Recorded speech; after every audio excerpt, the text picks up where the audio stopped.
Jadi tidak keliru jika beberapa waktu yang lalu seorang Ganjar Pranowo, Gubernur Jawa Tengah ini memuji Gibran. Ganjar mengatakan ia adalah role model kepala daerah.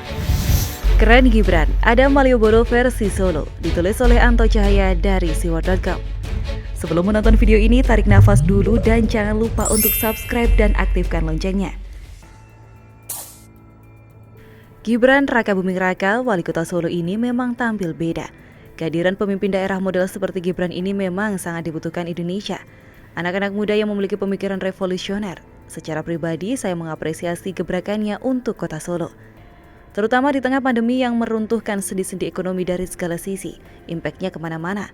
Tapi sayangnya banyak pemimpin daerah yang cara kepemimpinannya linier begitu saja, cenderung monoton dan stagnan.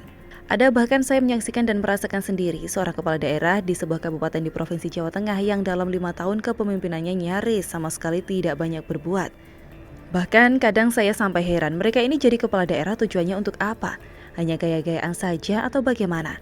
Padahal dengan menjadi kepala daerah, kesempatan untuk berbuat banyak jadi lebih terbuka lebar untuk warganya dan meninggalkan legasi yang tak bakal dilupakan orang. Nah, inilah yang saya maksudkan para pemimpin yang linier, monoton dan stagnan. Mungkin tujuan mereka hanya ambisi pribadi atau keluarga, pernah menjadi bupati, wali kota dan lain sebagainya. Seolah mengeluarkan biaya hingga puluhan miliar saat kampanye itu iseng-iseng saja. Dan saya rasa banyak sekali kepala daerah model begini di Indonesia.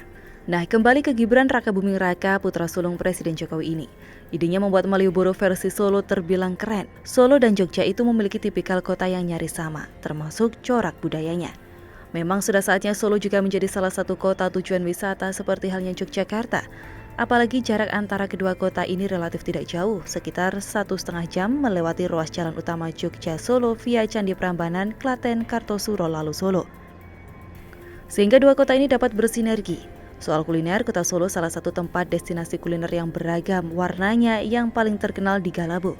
Sedang untuk budaya tak perlu ditanyakan lagi. Sedang destinasi wisatanya ada puluhan tempat.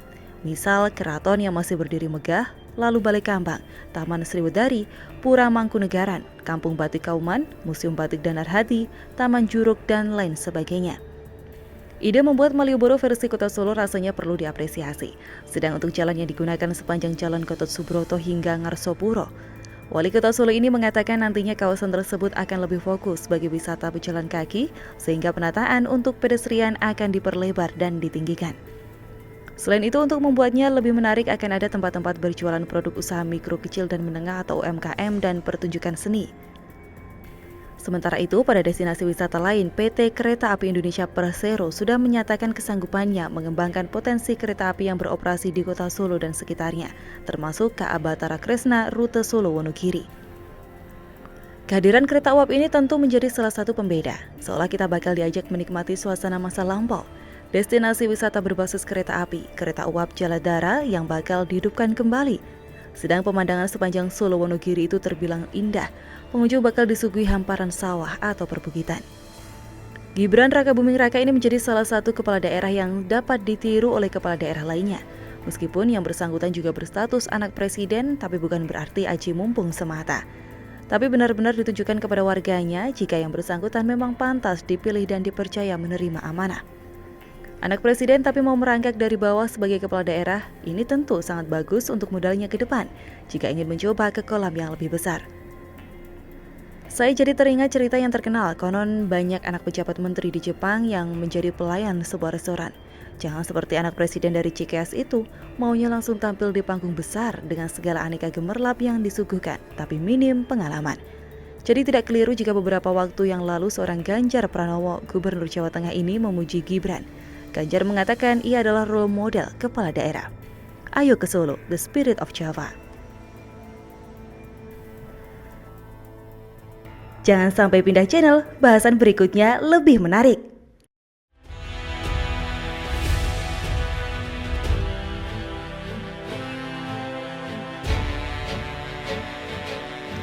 Demokrat mau main narasi menuduh KPK dan Jokowi.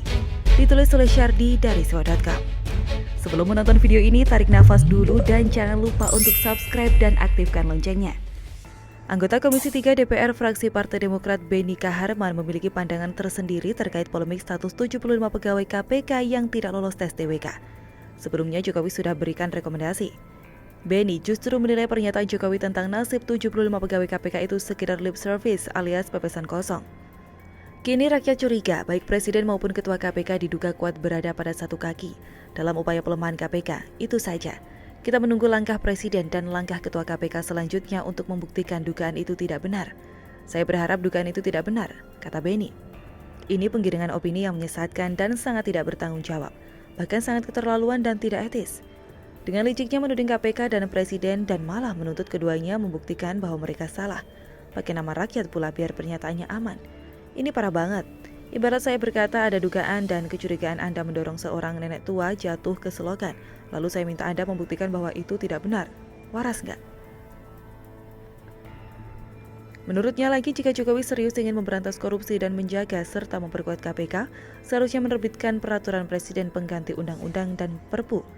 Perpu itu diperlukan untuk mengubah pasal dalam undang-undang yang menjadi dasar yuridis Ketua KPK memecat pegawai. Untuk diketahui, pemimpin KPK mengklaim pemecatan 51 pegawai itu sesuai UU KPK dan UU Nomor 5 Tahun 2014 tentang ASN. Karenanya sangat wajar apabila Jokowi terkesan dicuekin, sebab tugas pemimpin KPK adalah menjalankan undang-undang bukan perintah Presiden. Ini juga sangat ngawur. Mereka ini tidak mungkin tidak tahu ciri khas dan keistimewaan dari KPK. Tapi mungkin karena mau memperkeruh situasi jadinya pura-pura lugu dan sok suci. KPK tidak bisa diintervensi oleh siapapun, termasuk Presiden atau DPR. Tidak percaya? Mari kita simak pernyataan Abraham Samad tahun 2018 lalu. Waktu itu pemerintah melalui Menko Polhukam Wiranto meminta agar KPK menunda pengumuman calon kepala daerah yang terjerat kasus korupsi. KPK saat itu menolak. Abraham Samad menyebut sikap KPK sudah tepat. Menurut dia, jika KPK memenuhi permintaan dari lembaga negara yang lain akan dapat memperlambat dan melemahkan upaya pemberantasan korupsi. Dia mengatakan KPK adalah lembaga independen yang berfungsi sebagai lembaga penegakan hukum dalam hal pemberantasan korupsi, termasuk korupsi yang dilakukan di sejumlah daerah yang melibatkan calon kepala daerah petahana atau yang bukan petahana. Sudah paham artinya? Apapun yang terjadi di KPK sebenarnya bukan tanggung jawab Presiden. Bahkan kalau mau dibilang, Presiden sudah intervensi secara halus saat memberikan pendapatnya mengenai polemik 75 pegawai KPK. Kalau Demokrat dengan entengnya mengatakan pemerintah bisa mengeluarkan Perpu, artinya Presiden sudah ikut campur dalam skala yang sangat besar, dan ini tidak bisa dibenarkan. Jadi apa alasan logis dibalik permintaan Jokowi terbitkan Perpu? Apakah ini sekedar nyinyiran basi atau ada upaya untuk menyeret Jokowi lebih jauh ke dalam pusaran polemik ini? Kenapa harus meminta Jokowi melakukan intervensi lebih jauh? Menurut saya ini hanyalah celah baru untuk menggoreng isu ini lalu mengkambing hitamkan pemerintah. Sebenarnya ini sudah jelas, pernyataan Presiden adalah sekedar pendapat atau himbauan, bukan instruksi yang mutlak harus dilaksanakan dan tidak memiliki kekuatan hukum yang kuat.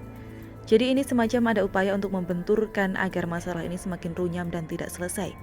Mereka tidak bisa diberi angin sedikit saja, pasti akan terus menekan. Sudah syukur 24 sisanya diberi kesempatan kedua untuk dibina. Coba deh tes CPNS, apakah gagal diberi kesempatan lain seperti mereka? Gagal ya gagal, tidak lolos, game over. Hanya karena tekanan lantas jadi panjang begini. Seandainya ada ketegasan, peduli amat apa kata orang, asalkan sesuai aturan, gas saja. Jadi bagaimana menurut Anda?